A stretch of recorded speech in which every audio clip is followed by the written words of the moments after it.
Hi viewers, welcome to our channel. ప్రస్తుతం మనతో పాటు భారద్వాజ్ గారు సీనియర్ జర్నలిస్ట్ ఉన్నారు. వారితో ఒకసారి మాట్లాడదాం. సార్ నమస్కారం సార్. నమస్తే అండి. సార్, జగన్మోహన్ రెడ్డి గారు నిన్న పల్నాడు పర్యటనకు వెళ్ళడం జరిగింది సార్. అయితే అక్కడ కార్యకర్తలు పెద్ద ఎత్తున ప్లకార్డులు పట్టుకొని అయితే ఫుల్గా రెచ్చిపోయినట్టుగా చెప్పుకోవాలి. అంటే ఆ ప్లకార్డుల పైన ఉన్న టైటిల్స్ చూస్తే సార్, మేము అధికారంలోకి వచ్చిన తర్వాత 2029లో మాదే అధికారం, అప్పుడు చూపిస్తాం, గంగమ్మ తల్లి జాతరలో పొట్టేలు నరికినట్టు రప్పారప్ప నరుకుతామంటూ కూడా పట్టుకొని చేరారు. ఇప్పుడు వాళ్ళ పైన కొంతమంది పైన కేసులు నమోదయ్యి అరెస్ట్ కూడా అయ్యారు. అంటే ఈ స్థాయికి వెళ్ళిపోయారేంటి అని చెప్పేసి ఒక చర్చ అయితే జరుగుతుంది. సో మరి దీన్ని ఏ విధంగా అర్థం చేసుకోవాలంటారు సార్? అంటే ప్రతీకార ధోరణి అన్న టైప్లో జరిగిపోతుంది. అంటే తమిళనాడు తరహా రాజకీయాలు ఆంధ్రాకు వచ్చేసినాయి అని చాలామంది మాట్లాడుతున్నారు, కానీ దాన్ని మించిన స్థాయిలో నడుస్తోంది. ఓకే. నిన్న అంటే ఏ స్థాయికి వెళ్ళిపోయిందంటే పరిస్థితి, నిన్న ఆయన కాన్వాయ్ తగిలి ఒక వృద్ధుడు చనిపోవడం జరిగింది. దీన్ని వెంటనే ఆ ఇష్యూని క్యాచ్ చేసి సోషల్ మీడియాలో అంటే జగన్ కాన్వాయ్ బలి తీసుకున్నటువంటి వృద్ధుడు అనేది అక్కడ వరకు ఓకే. ఇంకా ఎంతమందిని చంపుతావు జగన్, నువ్వు నీ రక్తదాహానికి అంతే లేదా అన్న పద్ధతిలో వెళ్ళిపోయి, అంటే ప్రమాదాలు జరుగుతాయి. ప్రమాదాలు జరగటం పర్టికులర్గా పబ్లిక్ ఉన్నటువంటి చోట మాత్రమే కాదు, ఎక్కడైనా ఏ యాక్సిడెంట్ అయినా ఎవరికైనా జరగచ్చు.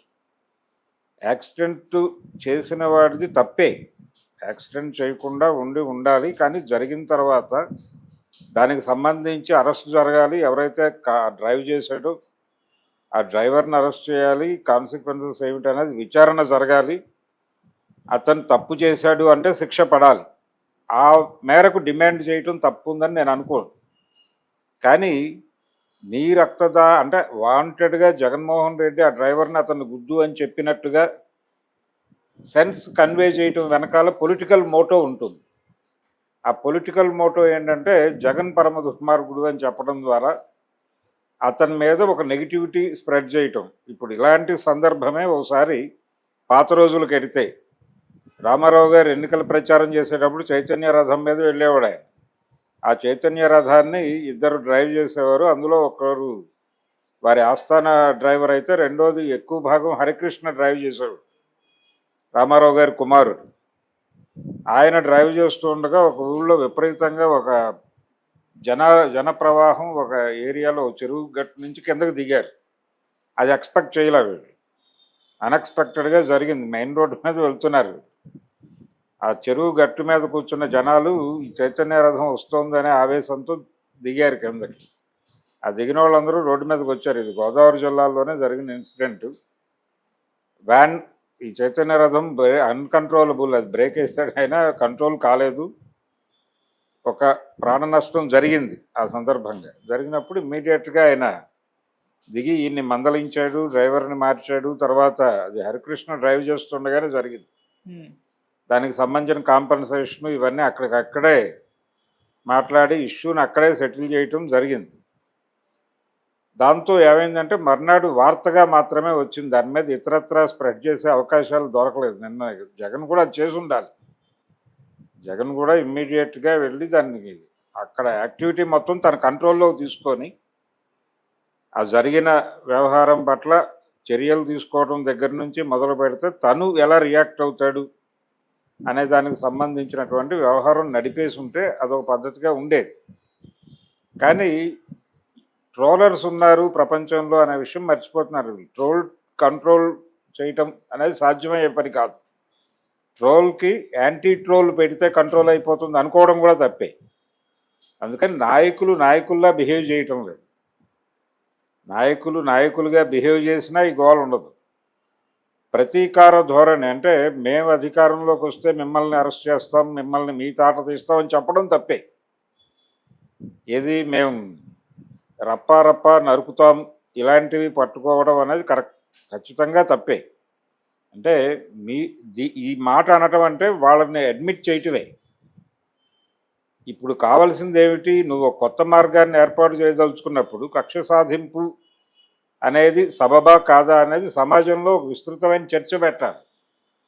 వరుసగా మీ మీద కేసులు పెడుతున్నారు. ఇప్పుడు కొడాలి నానిని కస్టడీలోకి తీసుకున్నారని ఒక వార్త ప్రచారంలో ఉంది. కొలంబోలోనో ఎక్కడో ఆయన కస్టడీలో తీసుకున్నారు అని ఆల్రెడీ పోసాని కృష్ణమురళి దగ్గర నుంచి మొదలు పెడితే గన్నవరం మాజీ ఎమ్మెల్యే వరకు చూసాం మనం. ఇది జరుగుతోంది. ఇది సబబా కాదా, ఇది కరెక్ట్ కాదు, ఈ ధోరణి కరెక్ట్ కాదు, ప్రజాస్వామ్యంలో ఈ పద్ధతి కరెక్ట్ కాదు, చంద్రబాబు నాయుడు ప్రజాస్వామ్యాన్ని తొంగలో తొక్కుతున్నాడు అనే పాయింట్ మీద రాష్ట్ర వ్యాప్తంగా మీరు విస్తృతంగా సదస్సులు, సెమినార్లు, అలాగే సమావేశాలు, స్ట్రీట్ మీటింగ్స్ పెట్టి జనాల్లోకి తీసుకెళ్ళాలి కదా. ప్రభుత్వం వైపు నుంచి జరిగిన ప్రతి తప్పుని మీరు జనంలోకి తీసుకెళ్ళి ఎండగట్టడానికి మీ క్యాడర్ని తర్ఫీదు చేయండి. అలాగే మీ నాయకుల మీద పెడుతున్నటువంటి ప్రైవేట్ కంప్లైంట్స్ని ప్రభుత్వాలు ఎంత వేగంగా తీసుకుంటున్నాయి, పోలీసులు ఎంత వేగంగా స్పందిస్తున్నారో మీరు చూస్తున్నారు. మీరు కూడా ప్రైవేట్ కంప్లైంట్లు లాంచ్ చేసి అంత వేగంగా ఎందుకు స్పందించరు అని చెప్పి నిలదీస్తూ ధర్నాలు చేయండి. అది మీరు చేయవలసిన పొలిటికల్ ప్రోగ్రామ్. అంతే తప్ప మీరు మమ్మల్ని కొడితే మేము మిమ్మల్ని కొడతాం, తర్వాత మీరు అధికారంలోకి వచ్చి మమ్మల్ని కొట్టండి అంటే, ఇప్పుడు మేము అధికారంలోకి వస్తే మిమ్మల్ని చంపేస్తామంటే మీరు అధికారంలోకి వచ్చినప్పుడు మమ్మల్ని చంపమని చెప్పడమే. డెమోక్రటిక్ స్పేస్ని దాటి వెళ్ళిపోయి బిహేవ్ చేస్తున్నారు అందరూ. చంద్రబాబు, జగన్ ఇద్దరూ చేస్తున్నది ఒకే తప్పు. ఈ ధోరణి సబబు కాదు. ప్రజాస్వామ్యంలో ఉంటున్నామని అనుకుంటున్నాము. ప్రజాస్వామ్యం పునాదిగా రాసినటువంటి ఒక రాజ్యాంగం ఆధారంగా పరిపాలన సాగుతోందని చెప్తున్నాం మనం. కానీ రాజ్యాంగం ఏమాత్రమో అమలుకు నోచుకోవడం లేదు అని చెప్పి కేంద్ర ప్రభుత్వం దగ్గర నుంచి మొదలు పెడితే ప్రతి ఒక్కడు ప్రతి 2 నిమిషాలకు ఒకసారి ప్రూవ్ చేస్తున్నారు. ప్రతి 2 నిమిషాలకి రాజ్యాంగం మీద ప్రమాణం చేసినటువంటి కేంద్ర హోంమంత్రి గారు విచక్షణారహితంగా హత్యలు చేయమని ప్రేరేపిస్తాడు. ఆలోచించకండి, చంపేయండి అని చెప్తున్నాడు ఆయన నేరుగా. రెండో వైపు ఇక్కడేమో మీరు అధికారంలో ఉండగా మా మీద కక్ష సాధించినందుకు, మీరు అధికారంలో ఉండగా మమ్మల్ని వేధించినందుకు మేము ప్రతీకారం తీర్చుకుంటామని రెడ్ బుక్ అంటాడు ఒక ఆయన.